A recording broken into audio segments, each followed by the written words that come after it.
Who did this to you? The words landed softly, but every person in the marble lobby of Romano Financial felt them like a door slamming shut. Elena Marquez stood at the customer service counter with her hands folded around a wrinkled envelope, her plain navy coat still damp from the winter rain outside, her dark hair pinned back the way she always wore it when she came into the city to handle business for her mother. She was not trying to draw attention. She never did. But attention found her anyway, usually for all the wrong reasons. The young banker in front of her had already decided she was a problem.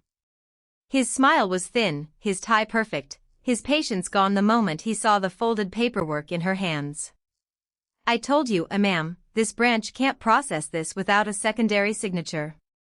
Elena had explained twice that the signature was on file, that her mother's account had been handled here for years, that this deposit was urgent because the property taxes on her late father's house were due before midnight. Still, he tapped the counter with a polished finger and said, loud enough for the people in line to hear, if your paperwork is incomplete, maybe you should come back when someone can help you fill it out. A few heads turned. Elena felt her cheeks burn. She had spent the entire morning taking 2 buses across town, missing work, and carrying the exact documents she had been told to bring. Yet the banker looked at her like she had wandered in by mistake. Then the air changed. Not because of the banker, but because of the man who had been standing near the inner columns in a charcoal coat, silent until now. He was tall, composed, and unmistakably powerful in the way he held stillness itself. He had watched the entire exchange without moving a muscle, his expression unreadable, his dark eyes fixed not on the banker, but on Elena's face, as if he were searching for something he already feared finding. Who did this to you? He asked again, and this time the banker stopped smiling. Elena turned toward him, confused by the intensity in his voice. She did not know him. Not really. She had only seen him once before, years ago, in a photograph tucked inside a newspaper article her mother kept hidden in a drawer. Vincent Moretti, the man the city whispered about when it thought no one important was listening. A man who owned half the waterfront, a dozen businesses, and a reputation that made grown men lower their voices. He stepped forward now, and the banker's face lost all color. Vincent looked from Elena's trembling hands to the document folder pressed against her chest, then back to the banker with a quiet that was more dangerous than shouting. Say it again, Vincent said. Tell me why she's standing here like she's being punished for bringing her own money into your bank. The banker swallowed hard. Elena tried to speak, but her throat tightened when Vincent's gaze returned to her, not cold, not cruel, but sharp with recognition. He took one look at the folder, noticed the faded seal on the top page, and reached out with 2 fingers to turn it toward him. There, at the bottom of the paper, was a signature he knew instantly. Elena Marquez. The same last name as the woman who had once saved his life in a hospital corridor 20 years ago. Vincent's jaw tightened. The banker, sensing he had made a terrible mistake, began stammering about policy, verification, and procedure. Vincent barely heard him. His attention had locked onto one small detail Elena hadn't mentioned, the gold signet ring on her chain, tucked beneath her collar, engraved with a crest tied to the only family in the city that had ever called him by his first name without fear. He looked at Elena again, and this time his voice dropped to a near whisper. You came here alone? And Elena, realizing from the change in his face that he already knew something she didn't, could only nod as Vincent reached into his coat and made one quiet call that would not stay quiet for long. By the time Vincent ended the call, the banker behind the counter had gone pale enough to vanish into the marble and glass around him. He tried to speak again, but the words would not land. Elena stood very still, one hand pressed lightly against the chain beneath her blouse, her breath measured but shallow. She had expected help in some form, maybe a manager, maybe a security escort, maybe nothing at all. She had not expected Vincent Castellano to look at her like a man seeing a ghost walk back into his life. Across the lobby, customers lowered their voices. A woman in a tailored cream coat pretended to read her phone. A man near the brochure stand stepped back as if the air itself had changed. Vincent did not move from Elena's side. He kept his posture relaxed, but every line in him had turned to iron. "No one touches that account again," he said, not loudly, yet the sentence carried through the bank with the force of a closing door. The banker swallowed hard and nodded too quickly. Vincent's gaze never left Elena. "And no one asks her for another explanation." Elena's lips parted, but before she could speak, an older employee in a gray blazer hurried out from the back offices, a folder clutched tight to her chest. She stopped dead the moment she saw Vincent, her face tightening with recognition and alarm. "Mr. Castellano," she said carefully, "we've already begun verifying the old records you requested." That made Elena's head lift. Old records. Vincent's expression changed by a fraction, the first sign of uncertainty since he had stepped in. "What records?" she asked, her voice barely above a whisper. The employee glanced from Elena to Vincent, clearly realizing too late that she had walked into the middle of something far larger than a bank dispute. "The sealed file from St. Agnes Memorial," she said. "The one connected to your mother's name." Elena felt the color drain from her face. For a moment, the bank lobby seemed to narrow around that sentence, the polished floor, the muted lighting, the expensive silence all pulling inward. Vincent's hand tightened once at his side, and when he finally looked at the banker again, his voice was calm in a way that frightened the room more than anger ever could. "Bring me the file," he said. "Now." The gray-blazered employee hesitated only long enough to understand that resistance was no longer an option, then turned and disappeared into the back corridor. Elena stared at Vincent, her pulse rising with each second of silence. She had come for one answer, and now another name from decades ago had entered the room, one she had not spoken in years because speaking it always reopened the same wound. Vincent noticed the way her fingers trembled against the chain. "Elena," he said quietly, the first time he had used her name, "what happened to you at that hospital?" Her throat closed. Around them, the bank had gone so still that even the rustle of paper sounded too loud. Elena looked toward the corridor where the employee had vanished, then back at Vincent, and in that narrow stretch of time she seemed to understand that the missing file was not just about money, or records, or a forgotten ledger. It was about the night she had disappeared from a hospital hallway with a promise she had never been able to keep, and about the family crest hidden against her skin for 20 years. When the employee returned, she was carrying a thin manila folder sealed with red tape, and the moment Vincent saw the label on the front, his face hardened. Because written there, in faded black ink, was a second name Elena had never told anyone in the city, the name of the child she had once saved, and the name that had already begun to make powerful men afraid. Elena's breath caught as her fingers tightened around the edge of the manila folder, the red tape cool against her skin. Vincent did not reach for it at once. He only stared, his jaw set, his dark eyes fixed on the faded black ink as if the paper itself had spoken a name he had been waiting to hear for years. The bank lobby was still hushed, but the silence had changed now. It was no longer the awkward hush of strangers witnessing a scene, but the heavy, dangerous silence that follows recognition. The employee who had brought the folder took one look at Vincent's expression and quietly stepped back, as though even standing too close might invite trouble. Elena swallowed hard. She had spent 20 years burying that name under other names, other cities, other stories told in safer rooms. Yet there it was, undeniable, written in plain sight on the front of the file. Vincent finally took the folder from her hands and opened it with a slow, controlled motion that made the room feel smaller. Inside were hospital records, old intake forms, a handwritten note, and a photocopy of a child's bracelet tag from Mercy General, all held together by aging staples that had gone dull with time. Vincent's eyes moved once across the page, then stopped. Elena watched his face change in a way she had never seen before, not anger, not suspicion, but the abrupt stillness of a man who had just been handed a piece of his own history. "This came from Mercy General?" he asked, his voice lower than before. Elena nodded once, unable to trust her voice. The memory came back in fragments she had spent years trying not to touch, the smell of antiseptic, the dim yellow light in a hospital corridor, a child's feverish hand in hers, the sound of a doctor shouting for someone to bring a form, any form, before time ran out. She had not meant to become part of that story. She had only meant to help. But the family who had come after that night had vanished, and the child's name had been swallowed by silence until now. Vincent turned another page, and a muscle in his cheek tightened. "You were there," he said. It was not a question. Elena's eyes lowered. "Yes," she whispered. "I was there when no one else came."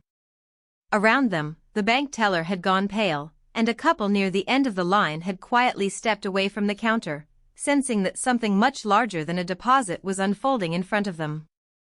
Vincent looked at the name again, then at Elena, and for the first time his voice lost some of its steel. "Why didn't you ever tell me?" Elena almost laughed at the cruelty of the question, not because it was unkind, but because the answer was buried under years of fear. Because men like the ones in this city did not forgive debts they had not asked to owe. Because names like hers did not belong in rooms like his. Because the one child she had saved had been taken before she could learn who he would become. But she said none of that. She only said, "Because I thought if I kept quiet, everyone would live." Vincent stared at her for a long moment, and something unreadable moved behind his eyes. Then he closed the folder and held it against his palm as though it had weight beyond paper. "No," he said at last, his voice quiet but absolute. "Not everyone." His gaze slid toward the corridor where the employee had disappeared, then back to Elena. "There are men in this city who have spent years building lies around that name," he said. "And by morning, they're going to learn what happens when the truth comes back wearing my face." Elena's lips parted, but no words came. Vincent stepped closer, not threatening now, but protective in a way that made the air feel charged. "Tell me everything," he said. "Who sent you that file, and who knew you were here?" Elena looked down at the bracelet tag inside the folder, the little metal loop bent from time, and a memory flashed so sharply it nearly took her breath away. A woman's trembling hands, a whispered promise in a hospital hallway, and a man in a dark coat standing at the far end of the corridor, watching from the shadows while the child slept. Elena raised her eyes again, and when she spoke, her voice was barely above a whisper. "If this file is real," she said, "then the first man you should fear is the one who signed it." Vincent's stare sharpened. Then he turned the page once more, and beneath the final line, hidden in a faded stamp the size of a coin, was a symbol Elena recognized at once, the same mark she had seen years ago before the hospital lights went out, the same mark tied to the night she had vanished, and the same mark that meant someone powerful had known all along where the child had gone. Before dawn touched the windows of the city, Vincent stood over the folder like a man reading the first page of a war he had not yet understood. Elena did not move. The office was so still that even the hum of the air conditioner sounded too loud, too careless for the weight settling between them. Vincent's eyes stayed on the symbol, then shifted to Elena's face, measuring not her fear, but the shape of the pain she had been carrying for years. "You recognize this," he said, his voice low and tight. Elena swallowed once. "I saw it the night everything changed," she answered. "And if it is the same mark, then someone has been hiding the truth in plain sight." Vincent closed the folder slowly, as if anything faster might break whatever fragile thread had just appeared between memory and fact. He looked toward the dark window, toward a city still asleep and blind to the storm building beneath its polished surfaces. "Then we start there," he said. By the time the sky began to pale, he had already made 3 calls, and each one pulled another thread from a pattern of favors, records, and names that did not want to be found. Men who had spent years believing themselves untouchable were suddenly refusing calls, canceling meetings, and locking their doors as word spread that Vincent had started asking questions. Not rumors. Questions. And in his world, that was worse. Elena watched him pace the length of the room, jacket off, tie loosened, every movement controlled but sharpened by something deeper than anger. She had expected rage, the kind that consumed everything in its path, but what she saw instead was focus. The cold, exact focus of a man who had decided the truth would be dragged into the light whether it wanted to or not. This symbol, Vincent said, tapping the page with one finger, appears on a trust transfer, 2 property filings, and a sealed medical authorization from years ago. Elena's breath caught. A medical authorization. The words struck her harder than she expected, because they reached for the hallway in her memory, the white light, the child sleeping, the promise made with shaking hands. "Show me," she said. Vincent did, and as she bent over the page, her face changed. The signatures were old, but the structure beneath them was too neat, too deliberate, too prepared. Someone had not simply signed papers. Someone had built a trail. Elena's fingers trembled as she traced the edge of the document. "This isn't just about one disappearance," she whispered. "It never was." Vincent looked at her, and for the first time, he saw how deep the wound went. Not only fear, but betrayal. Not only loss, but the insult of being made to disappear from your own life while others wrote the story in your place.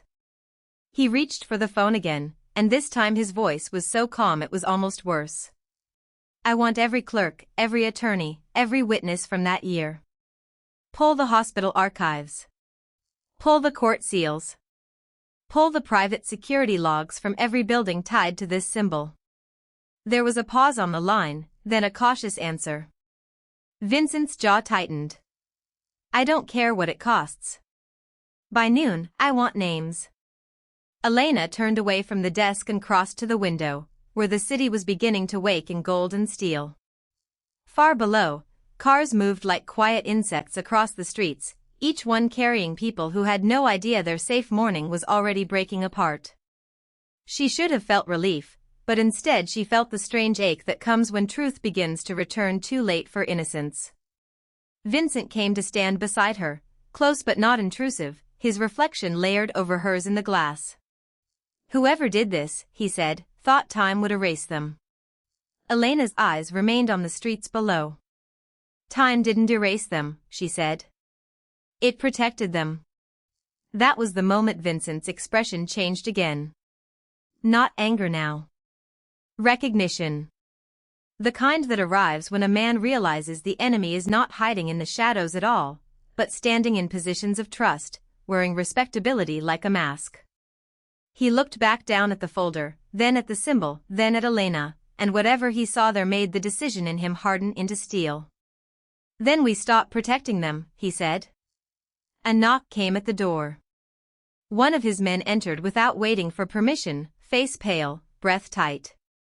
He held out a second envelope, this one sealed with the same faded mark. Vincent took it, tore it open, and read the single line inside. His eyes lifted slowly to Elena, and the room seemed to narrow around the three of them.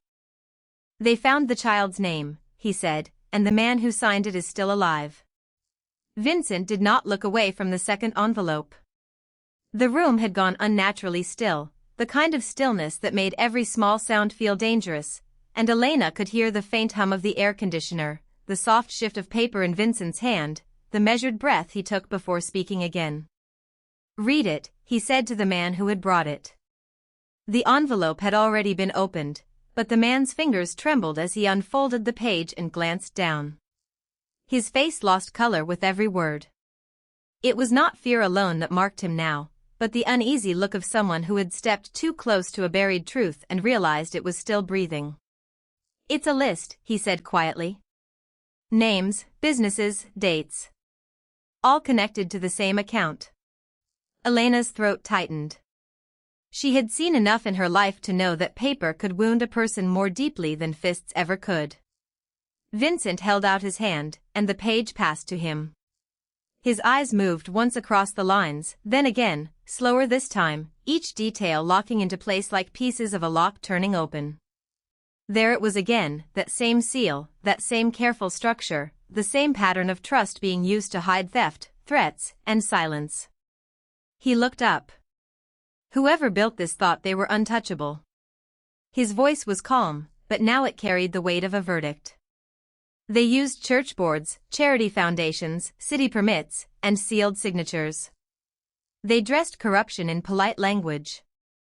Elena's fingers curled around the edge of the chair. She knew those names. Not all of them, but enough. The men who smiled at fundraisers. The women who shook hands at galas. The kind of people who stood in front of cameras and spoke about community while other people disappeared into the cracks their decisions created. They hid behind good works, she whispered. Vincent turned to her, and for a moment his expression softened in a way that did not weaken him at all. It sharpened him. And they chose the wrong family to bury this in. He crossed the room in 3 measured steps and set the page on the desk beside the folder from before. Then he pressed 2 fingers to the symbol, as if committing it to memory one final time. Get every name tied to this mark, he said. Every account. Every courthouse filing. Every donation trail. His man nodded immediately and moved for the door. But before he left, Vincent added, and send men to the old warehouse district. Quietly. I want to know who has been meeting after dark. Elena stared at him. The words warehouse district landed in her chest like a slow bell. That district was where the city kept its forgotten things, its shuttered brick buildings and empty loading docks, its places that looked abandoned until someone needed them. You think they're meeting there? She asked. Vincent's jaw tightened. I think that's where the real decisions are made. He lowered his gaze to the child's name written in the file and, for the first time since she had known him, Elena saw something close to grief move behind his eyes. Not weakness. Memory. If that boy was taken from his mother, he said, then someone signed the order, someone paid for silence, and someone believed they could make the evidence vanish forever. Elena felt a chill move over her arms. The truth was no longer one ugly act. It was a machine. And machines did not run without hands. Vincent reached for the phone on the desk, but paused before dialing. Tell me everything you remember about the woman who brought you the note, he said. Elena swallowed hard. She was older. She wore a gray coat, too thin for the weather. She told me not to trust the man with the city seal. Vincent's eyes narrowed. Did she say his name? Elena nodded slowly. Only once. Mr. Alder. The name hung in the room like a match held too close to paper. Vincent's face did not change much, but Elena saw the shift all the same. He had heard it before. Maybe in another room, another city, another lie. Alder, he repeated, low and flat. Then this goes higher than I thought. He made the call, voice clipped and controlled, giving orders that would move people before sunrise and turn locked doors into open ones by daylight. When he hung up, he stood very still, looking out the window toward the pale edge of dawn beginning to lift over the city. The skyline was still dark, but the first line of morning had appeared, thin and cold and inevitable. Elena watched him, waiting for the anger to return, but what she saw instead was resolve so complete it almost looked peaceful. He had found the shape of the enemy, and now he would not stop until every man tied to it understood the cost. Behind him, the paper lay open on the desk, the child's name visible beside the signature that had buried it. And as the room filled with the first gray light of morning, Vincent said the one thing that made Elena understand how far this would reach. By sunrise, Alder will know we found him first. Before the city had fully woken, Vincent was already moving through it like a shadow with a purpose. The call had gone out before dawn, quiet but unmistakable, carrying through private lines, back offices, and men who had spent years pretending not to notice who really held the keys to the city's quiet order. By the time the first bakery lights flickered on and delivery trucks began rolling through empty streets, phones were already ringing in penthouses, corner offices, and locked study rooms. Men who had laughed too loudly the night before were now standing in silence, reading messages they did not want to believe.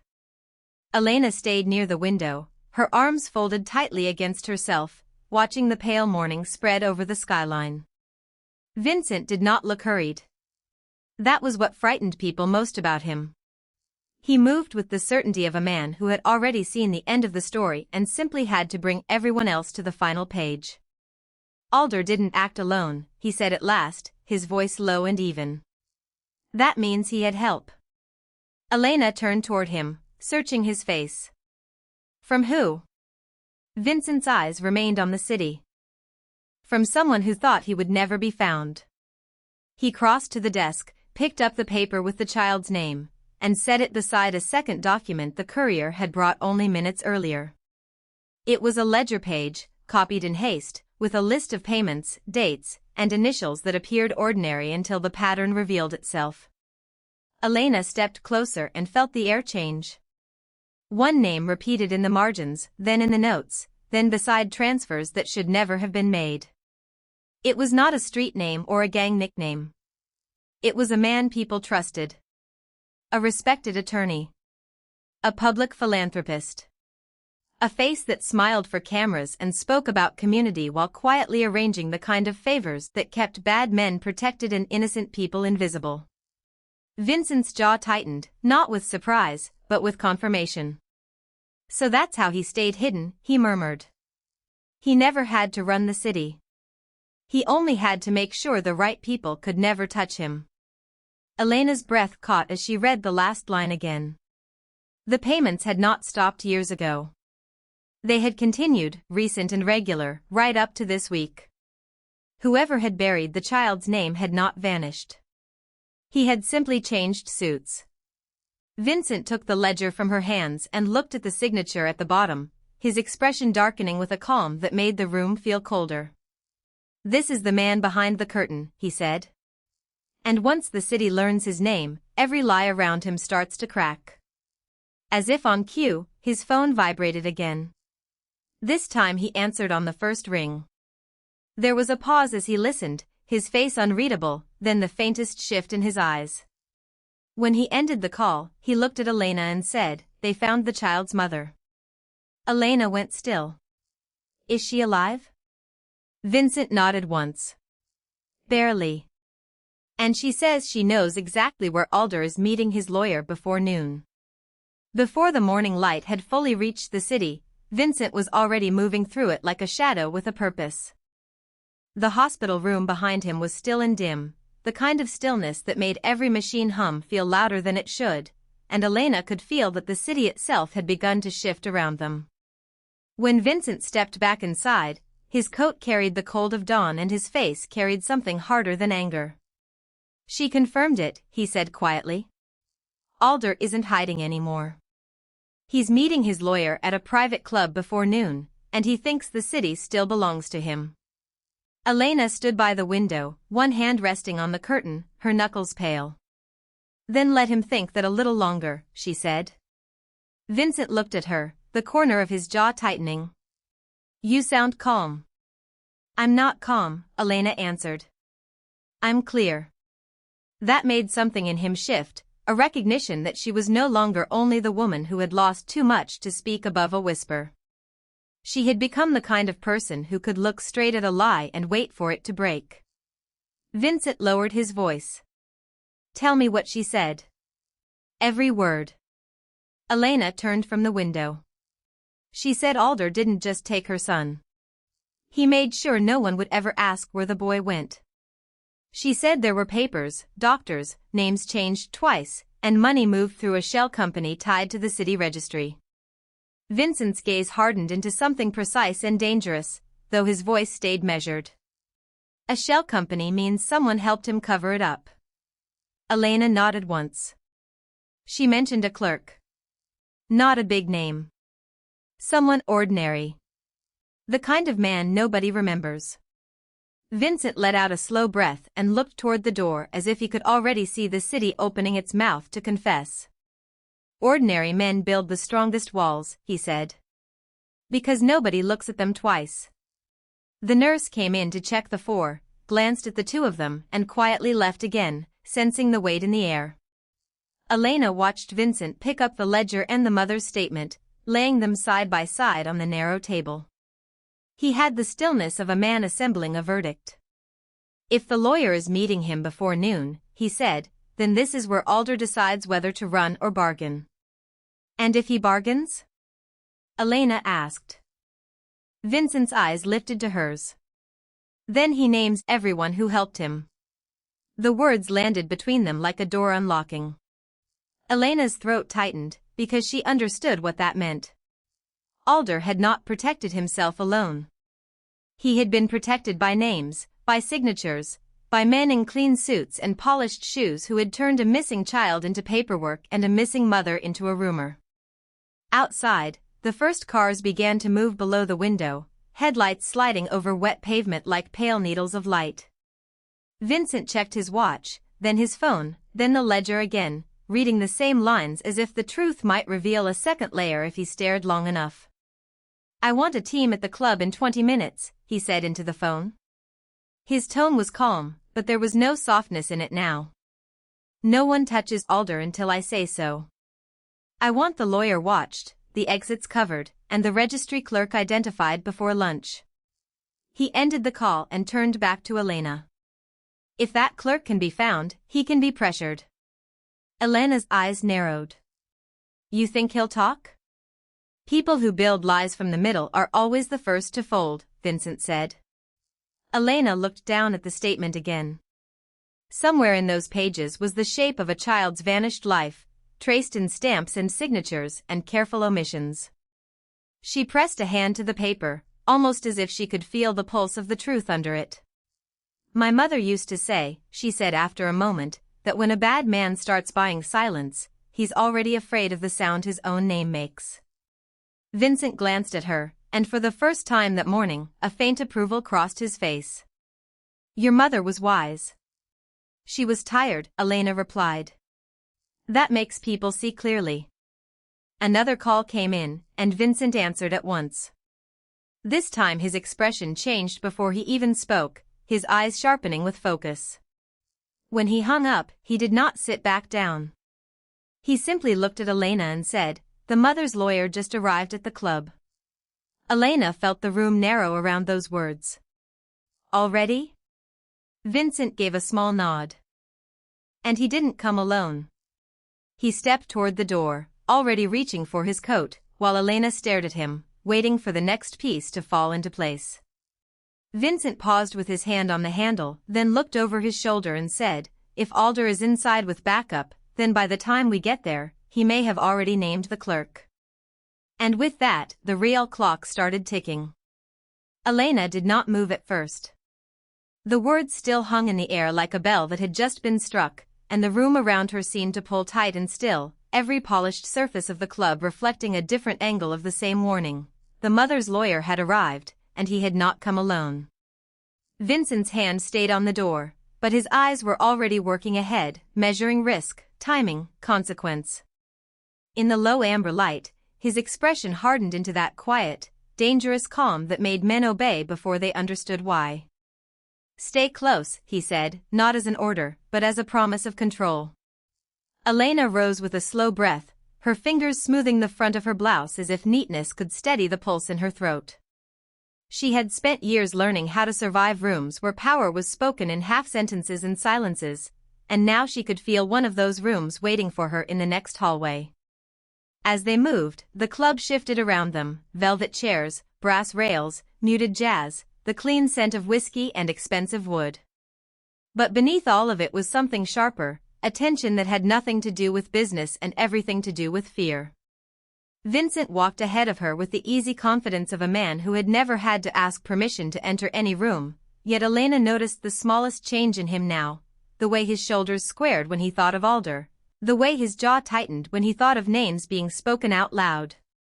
The elevator opened directly into the private corridor, and there, at the end of the polished hall, stood two men in dark suits beside a woman holding a leather folder to her chest.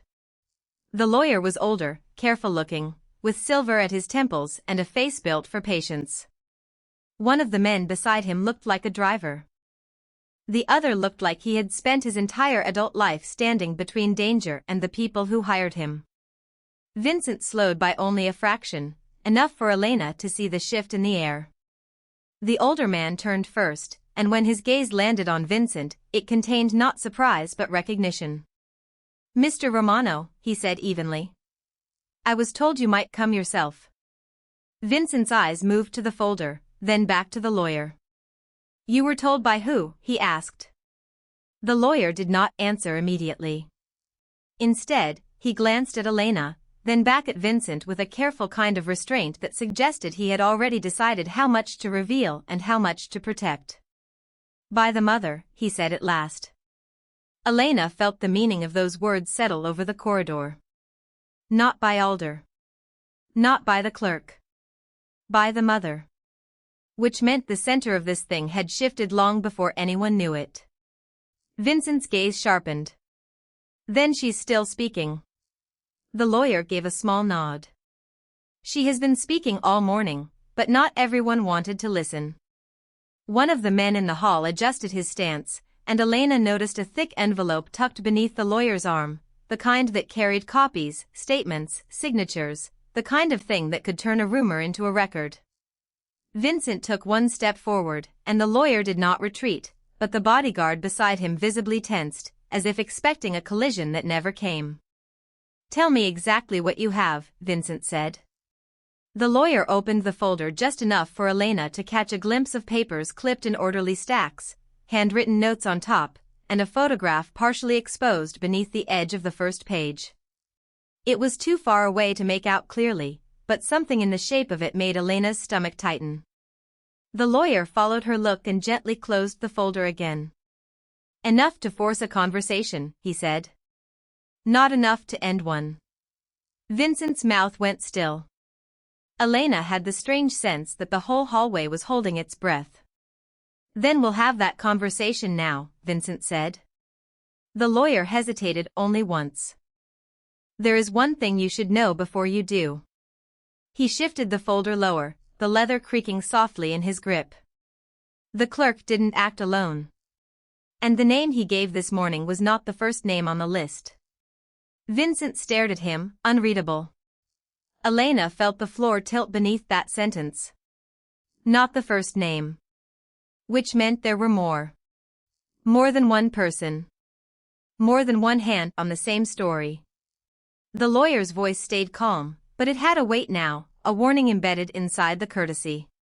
"If you want the truth," he said, "you'll need to hear who else was in the room when the name was spoken." Vincent's eyes moved once, briefly, toward Elena, and in that single glance she saw him understand the same thing she did. This was no longer only about a clerk, or even about one mother's account.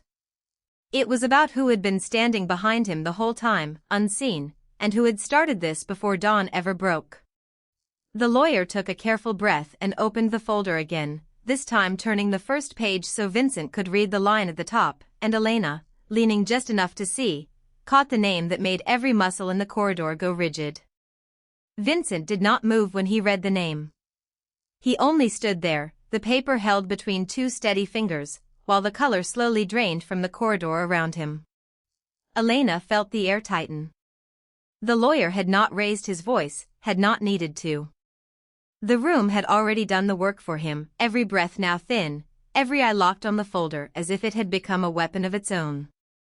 Vincent lowered the page by half an inch, and when he looked up, something in his face had changed, not softened, not weakened, but sharpened into a focus that made even the suits nearest the door go quiet. "Say it again," he said, not because he had missed the name, but because he needed the sound of it to confirm what his mind had already assembled. The lawyer nodded once and repeated it, slower this time, as though placing a fragile object on glass. A long silence followed. Outside, somewhere beyond the courthouse windows, the city kept moving, horns, footsteps, a bus sighing at the curb, but inside that hallway, time seemed to stop at the edge of one terrible realization. Elena turned toward Vincent, expecting anger, maybe disbelief. Instead she saw recognition. Not of the man named on the page, but of the pattern behind him. The late calls. The altered records. The clerk who suddenly remembered nothing. The driver who had said too much and then vanished into caution. It had all been arranged by people who believed they were invisible. Vincent folded the page once and handed it back to the lawyer with a controlled precision that made the gesture feel ceremonial. "How long?" he asked. The lawyer did not pretend not to understand. "Long enough to make sure your name never reached the right hands," he said quietly. Elena's throat tightened. That was the shape of it, then. Not random cruelty. Not a mistake. A system built in the dark, one small lie laid over another until the truth looked impossible to find. Vincent glanced down the corridor toward the glass doors, where a pair of city officials waited with stiff posture and carefully blank faces.